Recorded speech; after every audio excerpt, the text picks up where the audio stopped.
आज ना बढ़िया नहीं। तुम्हें मालूम है किससे शुरू करने वाला हूँ मैं? भाई गर्मी भाई मेरी लग गई यार। इकॉनमी की तो लगी है, मेरी लग गई यार। भाई बहुत गर्मी है यार, बहुत गर्मी है। तुम में से उत्तर प्रदेश से कौन है? सालो तुम तो रोना भी मत मेरे सामने और मेरे मजे लेना भी मत। न्यूज आर्टिकल छप रहे हैं उत्तर प्रदेश के लिए कि उत्तर प्रदेश में लग गई है। अरे साले कल दिल्ली में 43-44 डिग्री था और आज का कह रहे हैं आज भी लगेगी। साला एक तो डेली में उठता हूँ, पता नहीं ये इंटरनेट वाले क्या मेरे एक्सेस लेके बैठे दिमाग का। उठता हूँ वार्निंग आ जाती है भैया अगले 6 दिन लगेगी। मेरी लगी पड़ी है यार, रहम करो, पेड़ मत काटो सालो। भाई एल नीना उल नीना माँ की लीना मेरे को मतलब नहीं है उससे। तुम अगर लग रहा है ना कि वो तो रीजन है, पेड़ रीजन नहीं, पेड़ रीजन है बहन की आंख।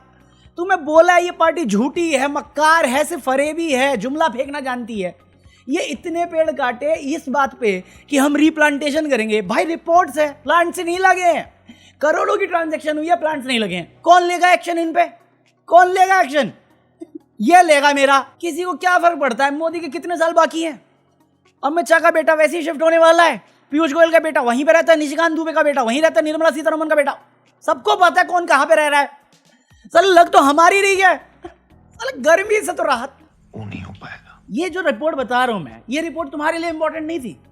अकाउंटेबल अगर ठहराना है सरकार को और तुम विकास के नाम पे पेड़ काट रहे हो और तुमने वादा किया है कि तुम पेड़ लगाओगे, तो ये रिपोर्ट पे बात नहीं होनी चाहिए थी। नहीं होगी, नहीं होगी, क्योंकि हमारी मीडिया मुंह में लेके बैठी है मोदी का, शाह का, अडानी का। He is still so vulgar. अबे इसमें क्या वल्गर है? पैसे की गड्डी मुंह में लेके बैठी हुई है। और पिछले 24 घंटे में क्या बहस हुई है? क्या बहस हुई है? रुपए गिर गया, बात हो गई? नहीं। 97 पे पहुंचने वाला है, 97 पे। Nothing matters. मोदी पकौड़े बोल मुंह खोल, गड्डी निकाल, गाल में डाल और बोल। नहीं, कुछ मतलब नहीं है। ये पकौड़ा इतनी बातें बोला है कि पैसा ये होता है, रुपया ये होता है, देश की शान होती है, और ये सवाल मैं करूं तो मैं इंटरनेशनल होता हूं। बट साले इनके लिए ये इंपॉर्टेंट नहीं है। हमें बोल रहे हैं पेट्रोल कम यूज करो, सोना मत खरीदो। किस में खरीदोगे? डॉलर में खरीदोगे ना, तो ये तो संभालना था, ये तो इंपॉर्टेंट है।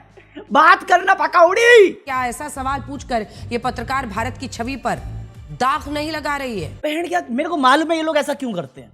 ये हमारे नेता इतना क्या कहते हैं, चिंता फ्री होके क्यों घूमते हैं? क्योंकि हमारी जनता में जो मूर्खता थी उसको शाबाशी देके इन्होंने इस लेवल पे पहुंचा दिया है कि जो समझदार है वो उसको चुप ही रहना पड़ता है, वरना ये अंधभक्त, ये मंदबुद्धि लोग उसके पीछे पड़ जाते हैं, जैसे उस जर्नलिस्ट के पीछे पड़ गए।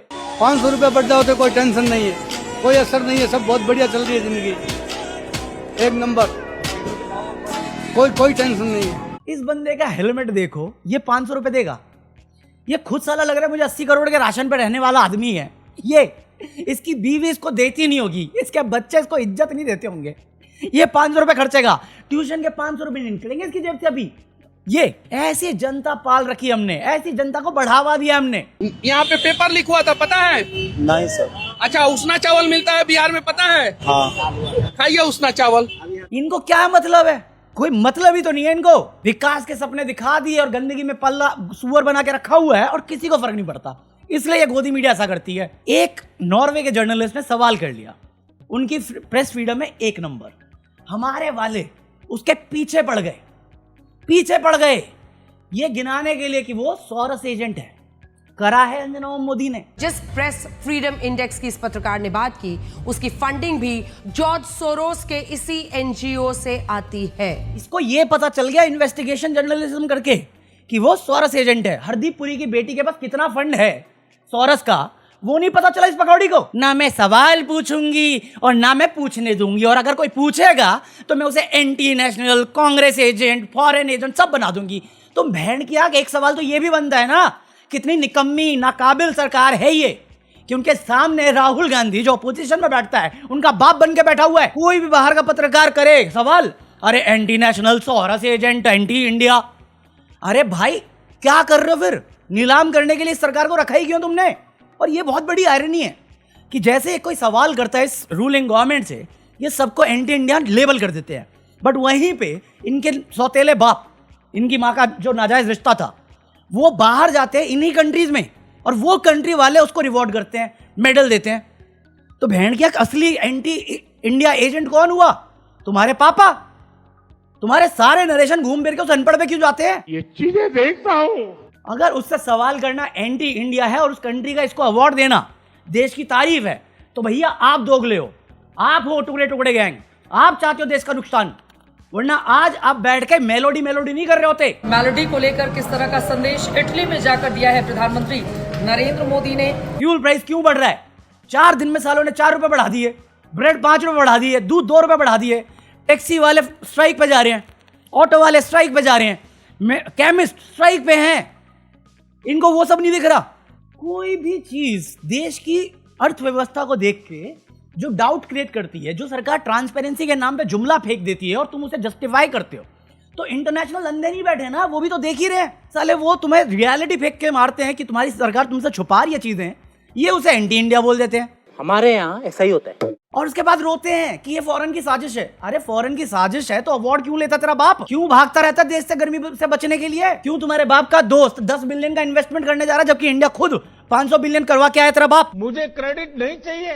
मोदी पहले भागा, देश शर्मिंदा हुआ, फिर मिनिस्ट्री ऑफ एक्सटर्नल अफेयर्स आया, उसने जिस वे से प्रेस को हैंडल किया उसमें इंडिया शर्मिंदा होने लायक है। अब ये साला गया है इटली, और तुम्हें मालूम है ये अंधभक्त इतने मोरली करप्ट हैं, या इनमें कोई संस्कृति या सभ्यता वाली या समझ वाली कोई बात नहीं इनमें। इन लोगों ने चला रखा है मेलोडी ट्रेंड, मेलोनी और नरेंद्र मोदी का मेलोडी। ये प्रधानमंत्री है दुनिया की सबसे लार्जेस्ट डेमोक्रेसी का, जो अब नहीं रही है। वहां जाके इसने क्या किया? Prime Minister Modi brought us a gift, a very, very good toffee. Melody. Simp. You're a simp. Simp. इस पे कोई गोदी मीडिया सवाल करेगा नहीं, वो बताएगा कितना क्यूट मोमेंट है। प्रधानमंत्री ने इटली के प्रधानमंत्री को मेलोडी दे दिया। कितने साल छोटी है मेलोडी उससे, मेलोनी उससे? कितने साल? अपनी बेटी भी दे दे फिर मोदी को, वैसे ही एब्सेंट विल माइंड में नाम आ रखा उसका। अरे अगर दूसरे की बेटी का तुम्हें फर्क नहीं पड़ता और अपने देश की बेटियों से तुम्हें फर्क नहीं पड़ता क्योंकि तुम न्यूज कवर नहीं करते, तो अपनी बेटी भी नीलाम करो ना उसके आगे फिर तुम। कंट्रोल उदय। लेजिट राहुल गांधी आके मोदी और अमित शाह को गद्दार बोल के चला गया। ये बात ऑफेंडिंग लग गई इनकी पार्टी मेंबर्स को, ये बात ऑफेंडिंग लगी है इनके पार्टी मेंबर्स को। आया वो नितिन नौटियाल, नबीन जो भी है, वो साला निंदा कर रहा है, वो भी टेलीप्रॉम्प्टर में देख के। टेलीप्रॉम्प्टर में तेरा खुद का कोई आपस में मतलब रिश्ते हैं भी कि नहीं है, या सबके सब ऐसी हैं लीचड़, कीचड़ छाप पार्टी है तो कीचड़ छाप हरकतें भी है। तुम लोग टीवी पे जाके, रैली में जाके किसी को भी घुसपैठिया बोल देते हो, किसी को भी देशद्रोही बोल देते हो। तुम्हारे सीटिंग एमएलए एमपी जाके बोलते हैं कि जिनका एसआईआर में नाम कटा है उनको वेलफेयर स्कीम नहीं मिलेगी क्योंकि वो देशद्रोही हैं या देश घुसपैठिए हैं। तब लोगों की आस्था या लोगों की ईमान या लोगों की सेल्फ रिस्पेक्ट तुम्हें समझ में नहीं आती। वो बंदा जिसकी अकाउंटेबिलिटी बनती है, जिसकी जवाबदेही बनती है, वो भागा पड़ा है और तुम्हें इस पे ऑफेंड होना है, बट तुम्हें ये भी नहीं पता कि बोलना क्या है। वो जब बोला वो बिना देखे बोला और तुम्हें टेलीप्रॉम्प्टर चाहिए क्योंकि तुमने ऐसे पालतू कुत्ते पाल रखे हैं। कम मर्यादा रखिए। लेजिट एनआई कवर कर रहा है इसे, एएनआई सिल्क स्मिथा की कंपनी, वो टेलीप्रॉम्प्टर दिखाई नहीं रहा। इनको पता नहीं कि सोशल मीडिया का जमाना है, सबको दिख रहा है टेलीप्रॉम्प्टर यूज करता हमारा वाला। ये आए निंदा करने के लिए टेलीप्रॉम्प्टर से। उसके बाद ये खबर पहुंची राहुल गांधी को। राहुल गांधी फिर आया और फिर बोला, आरएसएस के लोग सुन लो, आपने कहा कि मुझे माफी मांगनी चाहिए, मैं कभी माफी नहीं मांगूंगा, फिर बोलूंगा। अमित शाह और नरेंद्र मोदी गद्दार हैं क्योंकि उन्होंने कॉन्स्टिट्यूशन पर आक्रमण किया है। सुन लो अच्छी तरह, मैं तुम लोगों से नहीं डरता हूं और हिंदुस्तान की जनता इस बात को समझ गई है और हिंदुस्तान की जनता भी आपसे नहीं डरती है। इनको क्यों गलतफहमी है कि राहुल गांधी सावरकर का रिश्ते में आता है? अबे तुम हो उसकी चाटने वाले, वो माफी नहीं मांगते। तुम जितना झूठ फैलाना फैला लो। आज की वीडियो में अगर कोई कमेंट आया ना, लीजिए तुम देखना, अगर कोई कमेंट आया ना कि नेहरू ने माफी मांगी थी, साले को फैक्ट चेक करना, गाली देना और निकालना गद्दार। अबे साले, देश हीट वेव में फंसा हुआ है, मणिपुर जल रहा है, रुपए गिर रहा है, पेट्रोल के प्राइस बढ़ रहे हैं, खाने के आइटम प्राइस हाइक हो रही है, केमिस्ट प्रोटेस्ट पे जा रहे हैं, ट्रांसपोर्ट प्रोटेस्ट पे जा रहा है, और वो मेलोडी कर रहा है। किसी के पास कोई सवाल नहीं, कोई नहीं पूछ रहा सीतारमन कहाँ है। जब हमारी जेब लूटनी थी तो हर साल आ जाती थी रेड फाइल उठा के, कहाँ है? कल आई ताई आई स्लैम करने, कांग्रेस को कि देखो हमने तो कितना अच्छा किया है। अगर अच्छा किया होता तो हम इस हालत में नहीं होते कि देश का प्रधानमंत्री देश छोड़ के भागा होता मेलोडी करने के लिए। और दूसरी चीज़ ये जो गिनवा रहे हो, इसमें मुझे बताओ फ्यूल प्राइस कहाँ पे एड्रेस हो रहा है? फ्यूल प्राइस से किसी को असर नहीं होगा। जितना प्राइस बढ़ेगा उतना ट्रांसपोर्टेशन बढ़ेगा, जितना ट्रांसपोर्टेशन बढ़ेगा उतना प्राइस बढ़ जाएगा डेली यूज़ का। ये कहाँ पे, इनमें से कौन सी चीज़ ये जस्टिफाई कर रहा है कि आप इतने काबिल हो कि 12 साल में आपने ये सब किया और उसकी वजह से रुपए कंट्रोल में हैं? कहाँ पे जस्टिफाई हो रही है? कौन है फाइनेंस मिनिस्टर? पेट्रोल 50-60 रुपए से तुमने 110 के करीब में पहुंचा दिया, वो भी 20% एथेनॉल मिला के। और खुद चाहते हो तुम कि हम 20% से 30% पे आ जाएं। लोग गाड़ी अभी तक खरीद नहीं पा रहे, अफोर्ड नहीं कर पा रहे E20, और ये E30 पे पहुंचने वाले हैं। ये जस्टिफाई हो रहा है इस आंसर पे? जीडीपी पे आपने और आपकी पार्टी ने इतना ढाल पीटा है और आपको गोदी मीडिया ने सपोर्ट किया है, आज हम क्यों नहीं बात कर रहे जीडीपी की? अगर जीडीपी इतनी स्ट्रांग थी और देश का इतना महान बन रहा था आपकी नेतृत्व में, तो आज हमारी आम जनता स्ट्रगल क्यों कर रही है? क्यों मोदी जी को आगे स्टेज से बोलना पड़ रहा है कि ये सैक्रिफाइस करो ताकि मेरा अंबानी अडानी चीजें बेच सके? लिजिट तेल की किल्लत चल रही है। इन्होंने तेल मंगाया और तेल बेच दिया, 1/3 से ज्यादा तेल बेच दिया बाहर पैसा कमाने के लिए, और हमें एडवाइस करके चले गए। 1,32,00,000 का तेल आया, जरूरत है, प्रधानमंत्री कह रहे हैं कि तेल कम इस्तेमाल करो, दाम बढ़ा दिए, पर 1,32,00,000 जो 40 देशों से आया, 150 देशों को 52,826 करोड़ का माल बेच दिया। 80,000 करोड़ का यहाँ इस्तेमाल हुआ, और यहाँ वादे पड़े हुए हैं, लाले पड़े हुए हैं। इंडियन इन्वेस्टर इंडिया में इन्वेस्ट नहीं करना चाह रहे, वो यूएस में इन्वेस्ट कर रहे हैं। उसका क्या जवाब है इसमें से? आपने 12 साल इतना टैक्स वसूला है और इतना आर रोना किया है कि आपको मनमोहन सिंह नहीं बनना, तो अगर आपने सारा काम ईमानदारी से किया तो उसके बाद हमारी हालत ये कैसे हो सकती है? सवाल ही नहीं है किसी के पास। तो देश ऐसे नहीं चलता है। आज एक सवाल फिर से बनता है कि हमें कोई भी कंट्री हम पे भरोसा क्यों करे जब हम खुद अपनी सरकार पे भरोसा नहीं करना चाह रहे? है ही नहीं मुझे भरोसा, क्योंकि जब मुंह खोलते हैं झूठ बोलती है मीडिया, जब मुंह खोलती है झूठ बोलती है जुडिशरी। कुछ बोलूंगा नहीं वरना कंटेम्प्ट आएगा या जेल आएगा। हुआ है आज।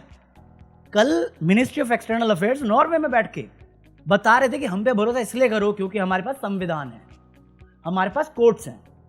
जोक सुनोगे? ये न्यूज जोक है अपने आप में। एक यूट्यूबर जो जुडिशरी रिफॉर्म के लिए बहुत सालों से काम कर रहा है, उसको इस बात पे जेल में डाल दिया गया है कि उसने ये बात कह दी किसी वीडियो में कि मेरे को इस जुडिशरी पे भरोसा नहीं है। देखो अभी वीडियो में उसने क्या बोला था मुझे मिल नहीं रहा, बट उसने ये चीज़ बोली है।